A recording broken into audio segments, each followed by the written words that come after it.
Another huge victory for President Trump, this time against Mexico over the deportation battles. Selena Gomez had a meltdown on social media against Trump's border policies, and Dr. Phil has joined Tom Homan in order to hunt down foreign criminals to be deported.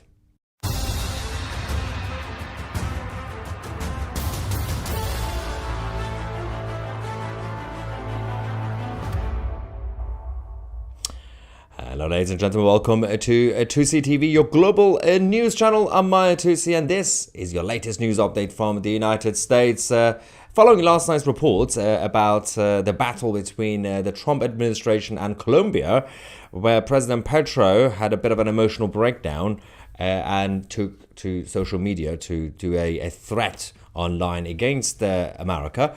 That didn't go too well for the Colombian government because they had to eventually surrender to the Americans, and they said yes to deportations.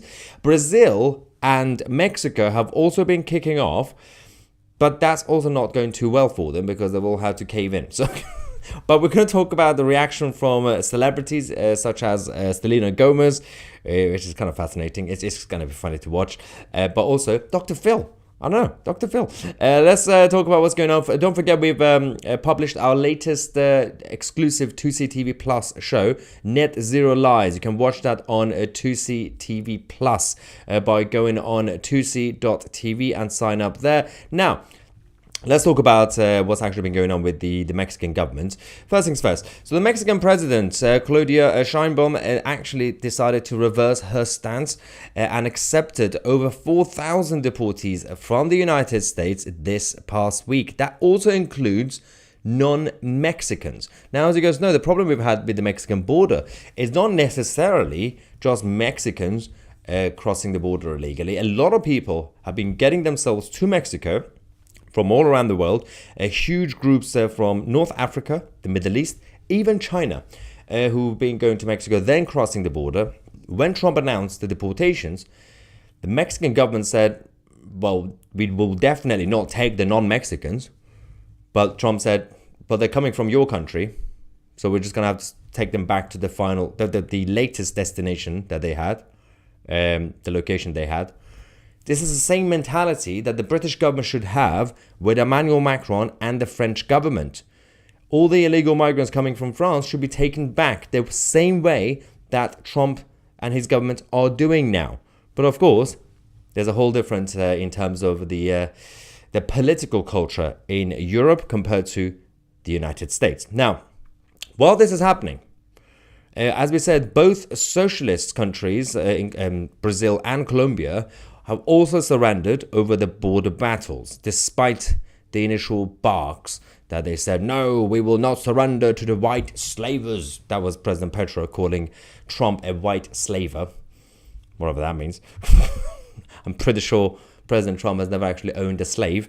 But, and also let's not forget, President Petro of Colombia, he may be the Colombian president, but his background is Spanish and Italian. He's actually an Italian citizen. So, I mean, who is it kidding? Anyway, we have all these issues to talk about. But at the same time, as I said, there's some reaction from celebrities who, I know, nobody cares about. But it's actually important to mention when they when they make mistakes, let's just say, because these people still have a bit of influence when it comes to young people. Selena Gomez posted this meltdown video. Her own fans kicked off. Her manager told her to delete the video. She then posted another story saying, apparently you're not allowed to show empathy to people. I'm going to show you what the video is. And the whole thing kicked off. Watch this. I just wanted to say that I'm so sorry. All my people are getting attacked. The children. They don't understand. I'm so sorry. I wish I could do something, but I can't. I don't know what to do. I'll try everything, I promise. What was the point of... So she said, all these people getting attacked, the children. No one's getting attacked, by the way. These are foreign criminals who should be deported anyway. And then she said, "Oh, I don't know what to do. I'm trying my best." And then she decided to post that video. Completely unhinged, right? Then her supporters kicked off.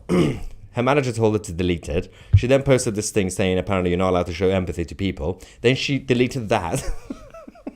But it doesn't stop here, by the way, because we've had a lot of reaction from the others, including the show The View. We're going to talk about The View as well. But let's go back to actual policies, what's actually going on.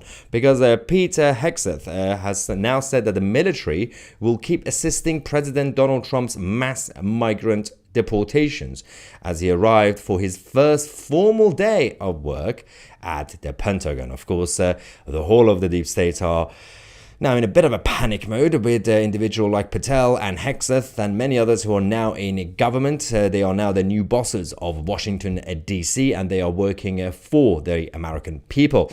He said support of mass deportations in support of the president's objective, that is something that the Defense Department absolutely will continue to do.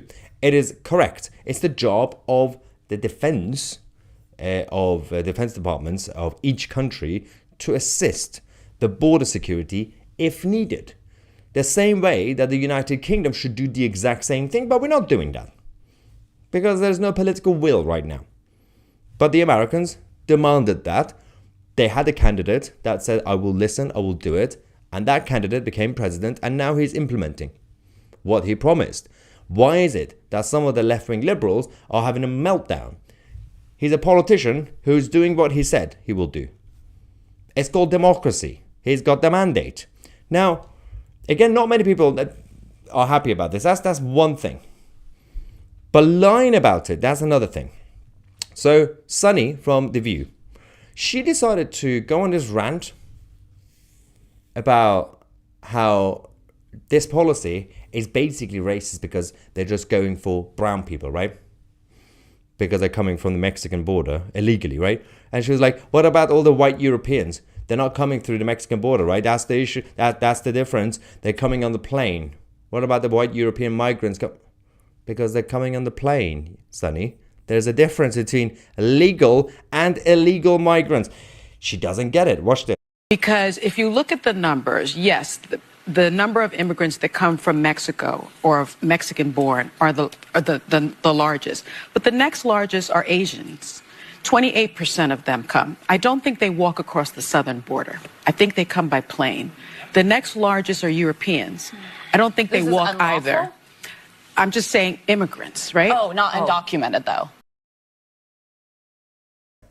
That face at the end, that frozen face. Yeah, I know I messed up. There's a difference between legal and illegal immigrant, you idiot. So, obviously, all that's going on.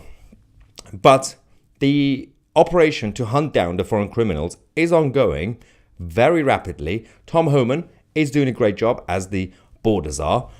The previous person in charge of this was Kamala Harris as vice president, and she obviously did the exact opposite. She opened the doors to everybody. But Tom Homan has decided to take Dr. Phil. Yes, Dr. Phil, actual Dr. Phil, with him, along with him to hunt down the foreign criminals, and they started catching them. And Dr. Phil started talking to the criminals. This is the best thing I've ever seen. I did not have this on my bingo card 2025. Dr. Phil going around hunting down foreign criminals. Watch this. What's your name? Seda. Seda what? Do you have a first and last name? Sam. Seda Sam? Yes. Where are you from? Where I was born or where I'm from? Where are you born? Thailand. You been deported before from the United States? No.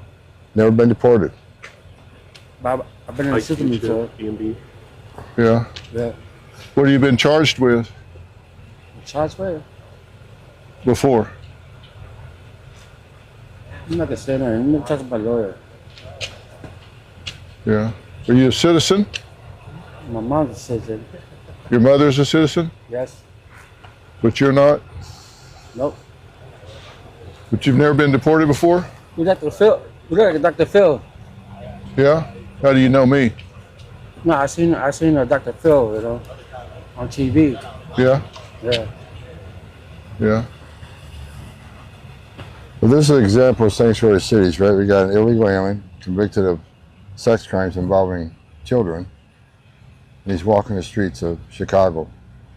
Again, the downfall, the problem with the sanctuary city, that people like us walking the street rather than local law enforcement working with federal agents.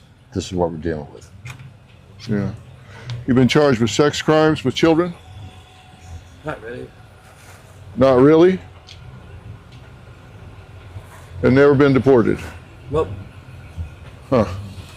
Let's take him in and process and lock him up. Got it, sir. Good. That's how you do it.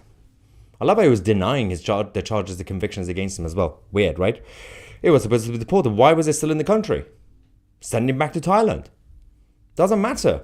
He's a foreign criminal. So, I'm still loving the Dr. Phil thing.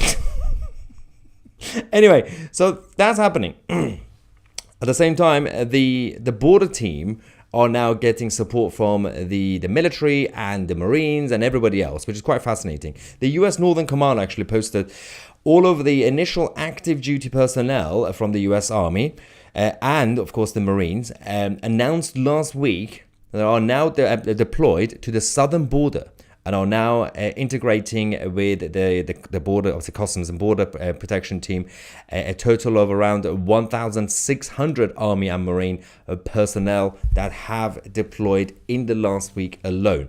And the numbers will go up, and the number of the deportations will go up as well. Obviously, it's getting to thousands and thousands. It's going to get obviously massive to hundreds of thousands, eventually millions. And obviously the operation to hunt down the actual foreign criminals who are in hiding, that requires obviously a federal level support, which is now being given from President Trump's side to all the different states that need the help. And this is how you do it. The best way you do it, you make a promise, you get the electorate to give you the consent, you create a good team around you, but you also hope that the rest of the party manage to get the House, obviously the House of Representatives, Senate, and the whole thing completely is now controlled by the Republicans.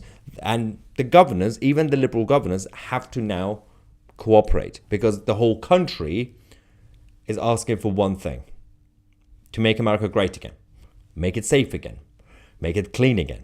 So even the liberal governors, including, by the way, Gavin Newsom, he's also crawling back to be nice to President Trump.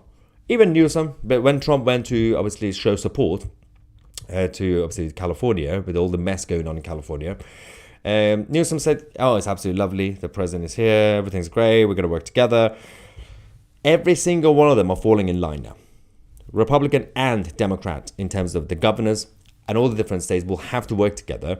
And the old guard of the US Democrats, the old guard, the likes of Nancy Pelosi and obviously Elizabeth Warren and all the weirdos, they have no power anymore. The insurgent side, basically the squad, the AOC and all the other weirdos, Ilhan Omar, they are basically currently the loud minority who want to have control, and they can't, not yet, but they are still there. They are younger. They have the energy, they are communists, they are weird, but they have their own little support, but they are the ones who are currently barking, but that's it. I mean, no one cares about Pocahontas anymore, no one cares about Big Mike, nobody cares about all the old guard, and it's going to be interesting to see the backlash. What sort of fight back can the liberal side, the left-wing liberal side, actually have? Now, let's get some reaction from you guys there. Some super chats. We've got Emily from Canada saying, "Why hasn't the king stepped up? What would Queen Elizabeth do?" Well, the thing is, it depends what you're asking the king to do. I think the question is about the United Kingdom, because we're talking about obviously the US border policy, but the UK should do the exact same thing with France, but they're not. The king can't get involved with the policies of the country. Mike says, "I thought Sunni was descendant from a black slave owner, but she's still flapping her lips as though she was herself a slave." Yeah, it's a competition. It's the Olympics of the oppressed, basically. Lily says the UK needs a mass deportation program. The foreigners are hogging all the social housing in London, and most of them are unemployed. The problem with that is that only one politician has actually said something about mass deportations in the United Kingdom. Elected politician, only one person actually talked about this, and that was Robert Jenrick, the former Conservative leadership candidate, and he was destroyed for it. He's the only one who talked about actual mass deportations as a policy and explained his plan. Obviously, the rest of the Tory party are not in favour because they think it's difficult to do. Reform UK, just like the Tories, also believe it's difficult to do.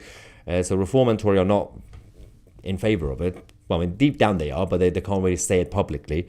But although you can perhaps make an argument, people like Rupert Lowe, as a Reform MP, you know, if he had power, perhaps he would talk about it more, but he's just a backbench MP right now. But again, it's still early days for Reform UK. They have a lot of chance in the future to become bigger. They're doing really well in the opinion polls. So let's see what happens in the next election for Reform. Aaron says amendment to the 22nd Amendment proposed a third term. Yeah, it's not going to happen though. But terrible idea. All right. Trump is the president of the UK. UK, you get Starmer out and get your own country back now. Yeah, the thing is you still need to wake the rest of the people up in the United Kingdom. Yeah, it's very difficult. Thank you so much for covering this. The Dr. Phil video is hilarious on a certain level. The crimes of these people that they are tracking are extremely serious and are a threat to citizens. Yeah, but the Americans are taking it seriously. But they're also not ashamed enough to... Well, they're not ashamed to actually boast about what they're doing right. The American society, and obviously the political class, on behalf of the American society, are going around explaining to the public and the rest of the world what they're doing, how they're doing it, and they're getting Dr. Phil to be in the video, which is so good. That's how you do politics. That's how you do democracy. You get your mandate, and every day you explain to the people what you're actually doing. It's called transparency. That's how it should be in every country that claims to be a democracy. I mean, it wasn't for 4 years with Biden, but, you know, it's good to see transparency back in the US. Stu says we need to copy the US with deportations, but we'll be stuck with Jeremy Kyle patrolling the coast. Yeah, I know. That's all we're gonna get, right? Tony says Colombian president was barking like a chihuahua. I'm pretty sure he was high on his own supply. I still love that President Petro was ranting about colonizers. President Petro's background is Spanish and Italian, and he's a president of Colombia. Who's a colonizer? I mean, if you're going to use that woke argument... colonizer. Anyway, let's see what else we have from you guys. Someone said Trump for the king of the Western world. Well, they have the anti-WF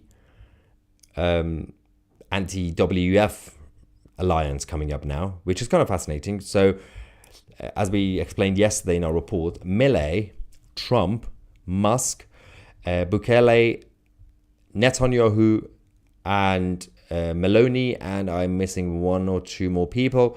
These guys are gone together to create a pro-democracy, pro-freedom, and pro-sovereignty version of the World Economic Forum. And the idea is to send a message to the World Economic Forum and all the other globalists that you can have your meetings, you can have your conferences, you can sit in your echo chambers and talk about nonsense, but we are taking over. People in our countries are waking up. They want sovereignty, they want self-determination, and they don't want unfettered globalism, political globalism, with no respect to individual democracies. And we are seeing the differences. I mean, Bukele has completely turned El Salvador around. Milei already winning in Argentina. Obviously, as actually Pam says in the live chat, Italy has massively improved under Meloni, absolutely. We got all the others obviously working together as well. It's time to make your country great again. Right. Let's see, there's a stupid chat that I just missed. AFC Man UK, thank you, saying that they have Dr. Phil. Can we have Dr. Pimple Puppet? Seriously. Brilliant. And he says, I love all this winning. But to be fair, the Donald warned everybody in 2015-16 that eventually we're going to be winning so much that we're going to be sick and tired of winning. I don't think we're tired of winning yet, but yeah. Anyway, ladies and gentlemen, thank you so much for joining tonight's live stream. I hope this was informative and entertaining. I'm Maya Tusi, and we are the media.